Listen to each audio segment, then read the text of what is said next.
ಇವತ್ತು ಹೈಕೋರ್ಟ್ ಹಾಗೂ ಜನಪ್ರತಿನಿಧಿಗಳ ಕೋರ್ಟ್ನಲ್ಲಿ ನಮ್ಮ ರಾಜಕಾರಣಿಗಳದ್ದೇ ಸುದ್ದಿ. ಒಬ್ಬರು ಕೊಲೆ ಕೇಸ್ನಲ್ಲಿ ನಿರೀಕ್ಷಣಾ ಜಾಮೀನು ಕೋರಿದ್ರೆ, ಇನ್ನು ಕೆಲವರು ಇಡಿ ವಾಲ್ಮೀಕಿ ಕೇಸ್ನಲ್ಲಿ ಜಾಮೀನು ಕೋರಿ ಅರ್ಜಿ ಸಲ್ಲಿಸಿದ್ರು. ಆ ಅರ್ಜಿಗಳ ವಿಚಾರಣೆ ನಡೆಸಿದ ಕೋರ್ಟ್ಗಳು ನಾಳೆಗೆ ವಿಚಾರಣೆಯನ್ನು ಮುಂದೂಡಿವೆ. ಹಾಗಾದರೆ ಯಾವ ಕೋರ್ಟ್ನಲ್ಲಿ ಯಾವ ರಾಜಕಾರಣಿ ವಿರುದ್ಧ ಕೇಸ್ಗಳು ಏನೆಲ್ಲ ಆಯಿತು ಅನ್ನೋ ಕಂಪ್ಲೀಟ್ ಡೀಟೇಲ್ಸ್ ಇಲ್ಲಿದೆ.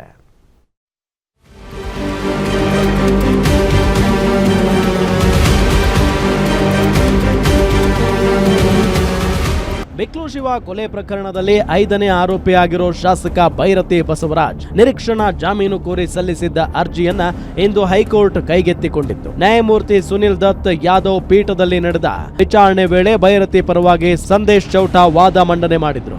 ಈ ವೇಳೆ ತನಿಖೆ ಸಿಐಡಿಗೆ ವರ್ಗಾಯಿಸಿದ ನಂತರ ತನಿಖೆಗೆ ಹಾಜರಾಗಲು ನೋಟಿಸ್ ನೀಡಿಲ್ಲ. ಸೀಮಿತ ಅವಧಿಯ ಕಸ್ಟಡಿಗೂ ಸಿಐಡಿ ಮನವಿ ಮಾಡಲಿಲ್ಲ. ಷರತ್ತು ವಿಧಿಸಿ ನಿರೀಕ್ಷಣಾ ಜಾಮೀನು ನೀಡಬಹುದು ಅಂತ ವಾದ ಮಾಡಿದ್ರು. ವಾದ ಆಲಿಸಿದ ನ್ಯಾಯಮೂರ್ತಿಗಳು ವಿಚಾರಣೆಯನ್ನ ನಾಳೆಗೆ ಮುಂದೂಡಿದ್ರು.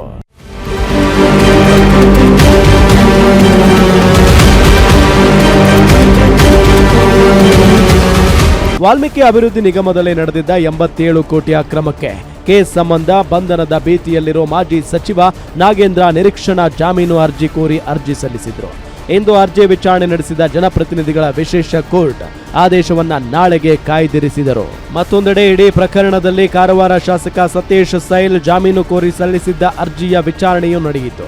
ವಿಚಾರಣೆ ವೇಳೆ ಜನವರಿ 21ರಂದು ವೈದ್ಯಕೀಯ ತಪಾಸಣೆಗಾಗಿ ದಾಖಲಾಗಲು ಏಮ್ಸ್ ವೈದ್ಯರು ಸೂಚಿಸಿದ್ದಾರೆ ಅಂತ ಸತೀಶ್ ಸೈಲ್ ಪರ ವಕೀಲರು ಮಾಹಿತಿ ನೀಡಿದರು. ಈ ಬಗ್ಗೆ ಹೈಕೋರ್ಟ್ ಫೆಬ್ರವರಿ 5ರವರೆಗೆ ಮಧ್ಯಂತರ ಜಾಮೀನು ವಿಸ್ತರಿಸಿದೆ. SK Manjunath, crime bureau, Guarantee news.